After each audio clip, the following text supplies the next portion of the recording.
Derecho, audioclase.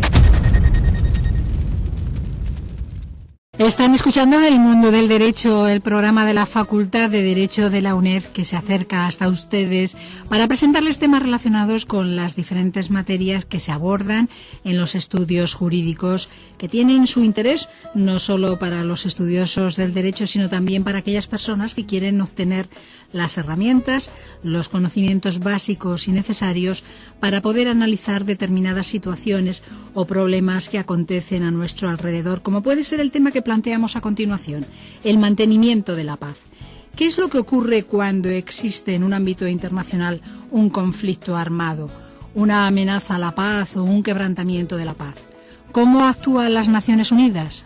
¿Quién tiene la competencia para decidir cuestiones relativas al mantenimiento de la paz? ¿Se puede autorizar medidas que impliquen el uso de la fuerza? ¿Qué son las operaciones de mantenimiento de la paz? A todas estas cuestiones nos va a dar respuesta nuestra siguiente invitada, Carmen Quesada, profesora de Derecho Internacional Público. Uno de los propósitos y principio fundamental que se encuentra reflejado en la Carta de las Naciones Unidas es el mantenimiento de la paz. Profesora Quesada, ¿qué papel ocupa el mantenimiento de la paz en el mundo actual? Pues efectivamente, es uno de los propósitos y principios de Naciones Unidas el mantenimiento de la paz y ocupa un papel fundamental. De hecho, entre los principios básicos de derecho internacional hay dos que están estrechamente vinculados con el mantenimiento de la paz. Por un lado, el principio de arreglo pacífico de controversias, la obligación que tienen los Estados de arreglar sus controversias internacionales, aunque a veces no lo parece, por medios pacíficos. Y, en segundo lugar, la prohibición del uso de la fuerza. La prohibición de uso de la fuerza prohíbe ataques de un Estado a otro para solucionar controversias o con otros motivos más espurios en este sentido. Es de destacar que en el mantenimiento de la paz, uno de los aspectos más conocidos en los últimos tiempos y que además ocupa páginas enteras de medios de comunicación es el relativo a las operaciones de mantenimiento de la paz, a los ataques contra estas, a los delitos que estas pueden cometer, pero poco se conoce del fundamento de creación de estas y de su labor actual. Hemos dicho que uno de los propósitos de las Naciones Unidas es el mantenimiento de la paz. ¿A quién corresponde este mantenimiento de la paz en el ámbito internacional, además de las Naciones Unidas, o solamente a las Naciones Unidas? No, las Naciones Unidas cuentan con otros actores muy importantes en el ámbito del mantenimiento de la paz, como son los organismos regionales, la Unión Europea Occidental, ya fallecida, por llamarlo de algún modo, o incluso la OTAN. La OTAN juega un papel fundamental. De hecho, las Naciones Unidas, desde un primer momento, se pone de manifiesto que al no contar con un ejército propio de las Naciones Unidas, necesitaba precisamente de acuerdos u organismos regionales para cumplir esas funciones relativas al mantenimiento de la paz. Pero claro, sigue siendo el actor principal las Naciones Unidas, aunque cuente con otros actores para esa función de desempeño del mantenimiento de la paz. Y en este sentido me gustaría hacer una precisión, porque además en relación con la guerra de Irak se planteó un tema muy importante. ¿Quién tiene la competencia dentro de Naciones Unidas para decidir cuestiones relativas al mantenimiento de la paz? Aquí fue muy curioso porque, claro, se planteaba la disyuntiva entre dos de los órganos principales de Naciones Unidas, la Asamblea General de Naciones Unidas, cuyas resoluciones no son obligatorias, y el Consejo de Seguridad de Naciones Unidas, que es un órgano político con el veto de 5 miembros permanentes, pero cuyas resoluciones sí son obligatorias.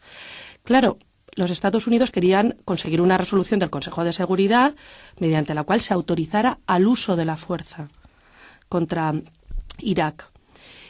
Y al no conseguirla, porque existía el veto, entre otros países, de la Federación Rusa, se planteaba el tema de si se podía conseguir una resolución de la Asamblea General de Naciones Unidas. Lo cierto es que solamente ha habido una resolución de la Asamblea General de Naciones Unidas relativa al uso de la fuerza, que ha sido la resolución Unión Pro Paz en el tema de Corea del Norte, y fue por el veto de la URSS en los años 50, y no ha vuelto a ocuparse de estos temas la Asamblea General. Se ocupa formulando recomendaciones, considerando principios generales de cooperación, pero realmente no se ha vuelto a ocupar de este tema. Por lo tanto, yo creo que la conclusión clara es que el que tiene la responsabilidad primordial, pero no exclusiva, en mantenimiento de la paz es el Consejo de Seguridad. Responsabilidad que puede ser compartida por la Asamblea General, pero que la fuerza de los hechos nos demuestra que hasta ahora solamente se ha realizado en una ocasión. Ni siquiera en el tema de Irak, que ahí hubo muchísima presión internacional por ser uno de los actores más poderosos en el ámbito internacional, los Estados Unidos, el implicado en esta cuestión. ¿Y a qué nos referimos cuando hablamos de arreglo pacífico de controversias internacionales, profesora Quesada? Sí, en el principio de arreglo pacífico de controversias está en íntima relación con el mantenimiento de la paz y con la prohibición del uso de la fuerza, como he dicho al principio. Si no arreglamos de modo pacífico las controversias, difícilmente podremos conseguir el equilibrio necesario para asegurar que se prohíbe el uso de la fuerza en el ámbito internacional y que, por lo tanto, contribuimos a mantener la paz en el ámbito internacional. En este sentido, hay dos artículos de la Carta de Naciones Unidas que es muy importante conocer. El artículo 2.3, que habla del principio de arreglo pacífico de controversias y que tiene su otra cara de la moneda en el artículo 2.4, que prohíbe el uso de la fuerza para arreglar las controversias, y el artículo 33 de la Carta. El artículo 33 de la Carta dice que existe libertad absoluta para elegir los medios de arreglo pacífico de controversias. Los Estados pueden elegir el medio que quieran, pero no usar la fuerza.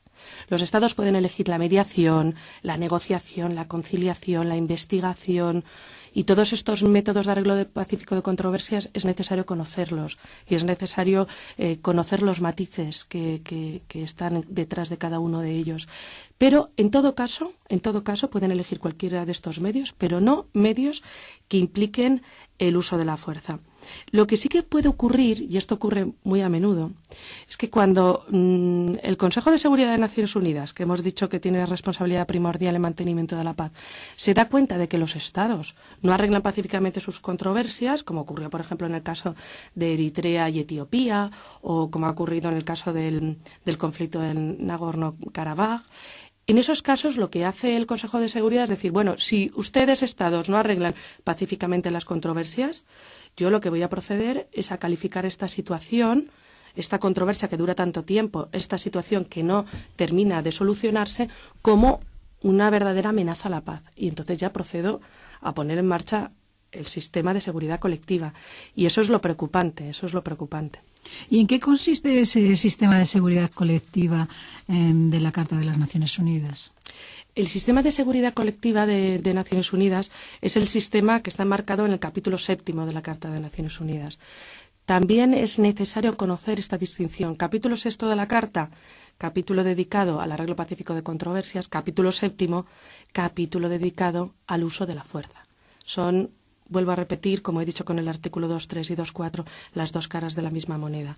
Pues efectivamente, el sistema de seguridad colectiva del capítulo 7 viene enmarcado, en este capítulo 7, perdón por la repetición, y viene establecido por 3 pasos.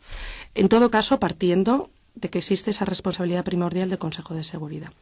El Consejo de Seguridad de Naciones Unidas lo primero que hace es determinar si una determinada situación que ocurre en el mundo, que puede ser desde un conflicto armado interno, un conflicto armado internacional, una invasión de un país contra otro, o incluso en los últimos tiempos el terrorismo internacional o la proliferación de armas de destrucción masiva, lo que puede hacer el Consejo de Seguridad es ante esta situación, calificar la situación de amenaza a la paz, quebrantamiento de la paz o acto de agresión, conforme al artículo 39 de la Carta de Naciones Unidas, artículo que es básico.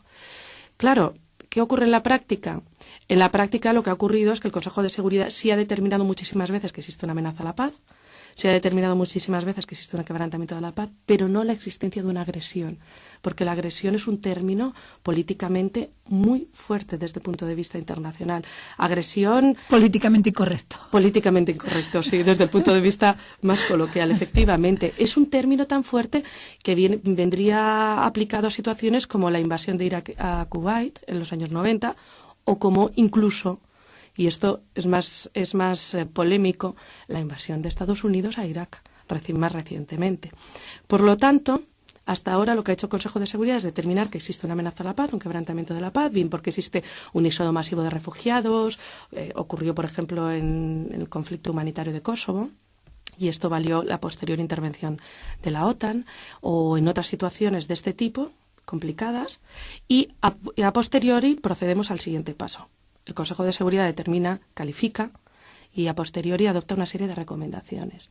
El Consejo de Seguridad es consciente de que tiene que recomendar a los Estados que arreglen pacíficamente sus controversias, que contribuyan a paliar esa situación de éxodo masivo de refugiados, poniendo ejemplos, que cooperen en la lucha contra el terrorismo internacional, que es una de las nuevas amenazas, que dejen de fabricar armas de destrucción masiva, etcétera.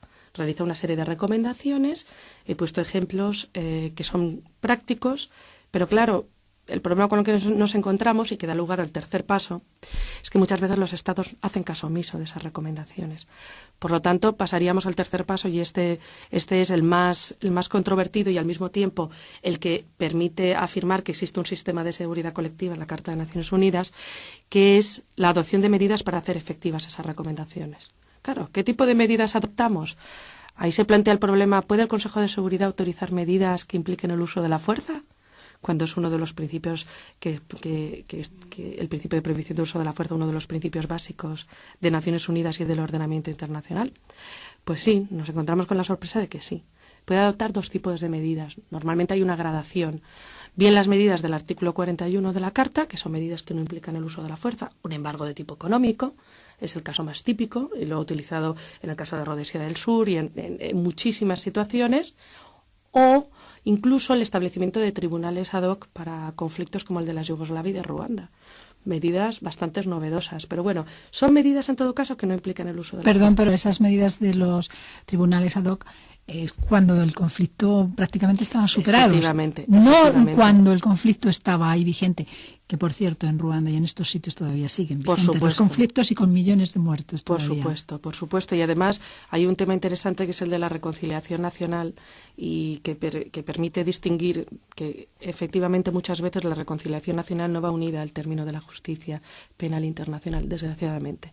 Sí, en el caso de estos tribunales, que es una de las medidas más polémicas que ha adoptado el Consejo de Seguridad en los últimos tiempos, se dijo que para mantener esa paz era preciso crear esos tribunales, puesto que la situación de violaciones de derecho internacional humanitario y de derecho internacional de los derechos humanos constituía en sí misma y había constituido durante todo el tiempo del conflicto una verdadera amenaza a la paz. Y así adoptó esta medida el artículo 41, medida absolutamente novedosa, repito. Y el siguiente paso dentro de este tercer paso, a su vez, es que si esas medidas no funcionan, las de tipo económico, las de los tribunales, lo que hace el Consejo de Seguridad es autorizar medidas que impliquen el uso de la fuerza, con un límite, claro, que es evitar la intervención en asuntos internos, claro. En este sentido, cuando se autoriza el uso de la fuerza, conforme al artículo 42 de la Carta de Naciones Unidas, claro, el Consejo de Seguridad se planteaba en un primer momento, bueno, ¿y a quién autoriza el uso de la fuerza? Yo no tengo un ejército, como decíamos anteriormente. Se había previsto la creación de una fuerza propia de Naciones Unidas mediante una serie de acuerdos del artículo 43 que nunca se celebraron, y entonces lo que hace es autorizar el uso de la fuerza ¿a quién? A los Estados miembros de Naciones Unidas. Esa es la realidad. Les autoriza al uso de la fuerza por sí mismos o por medio de organismos regionales. Y aquí interviene fundamentalmente la OTAN. Claro, y les autoriza a usar la fuerza por sí mismos o por medio de organismos regionales. Muchas veces ni siquiera dice autorizo el uso de la fuerza. Dice autoriza el uso de todos los medios necesarios. Que claro, cuando dice el uso de todos los medios necesarios, échate a temblar. ¿Esos serían los soldados, los cascos azules? No exactamente. Aunque sí tienes muchísima razón, y aquí me gustaría... Porque no es los cascos azules, entonces no es un ejército de las Naciones Unidas, evidentemente. Sí, no exactamente, y ahora, si te parece bien, podríamos hablar del tema de los cascos azules. No exactamente decía porque el tema de las operaciones de paz, el tema de los cascos azules, no es capítulo 7 de la Carta exactamente, que es capítulo de uso de la fuerza, ni es capítulo 6, que es arreglo pacífico de controversias, es lo que muchos autores llaman capítulo 6,5. Es decir, lo que se hace es autorizar una fuerza multinacional compuesta por tropas que ponen al servicio de la ONU estados, para funciones relativas a la supervisión de un acuerdo de paz, funciones íntimamente ligadas al mantenimiento de la paz. Y en ocasiones, solo en ocasiones, puede autorizar al uso de la fuerza a las operaciones de paz. Esto en los últimos tiempos ha ocurrido muchísimo. Es decir, se crea una operación de paz al amparo del capítulo 6,5, inexistente, claro, y íntimamente ligado a la creación de esa operación de paz se dice, bueno, como esta operación de paz, ejemplo, en Bosnia y Herzegovina, es utilizada en muchos casos como escudos humanos y está sujeta a posibles agresiones, lo que vamos a hacer es autorizarla al uso de la fuerza, conforme al capítulo 7, utilizando la legítima defensa. Por lo tanto, no sería exactamente ese tipo de ejército de Naciones Unidas, pero sí es una nueva medida dentro del ámbito de mantenimiento de la paz que, además, desde la invasión del Canal de Suez en los años 50 se ha venido poniendo en marcha en muchísimas ocasiones. Muchas veces podemos escuchar hablar de la operación de mantenimiento de la paz. ¿Cuál es el fundamento de su creación? ¿Cuáles son sus funciones? ¿Sus actos pueden ser delictivos? Sí, el último tema, sobre todo, es el de mayor relevancia. Claro, como ya he mencionado, el fundamento sería ese capítulo 6,5, pero las funciones han venido cambiando muchísimo en los últimos tiempos.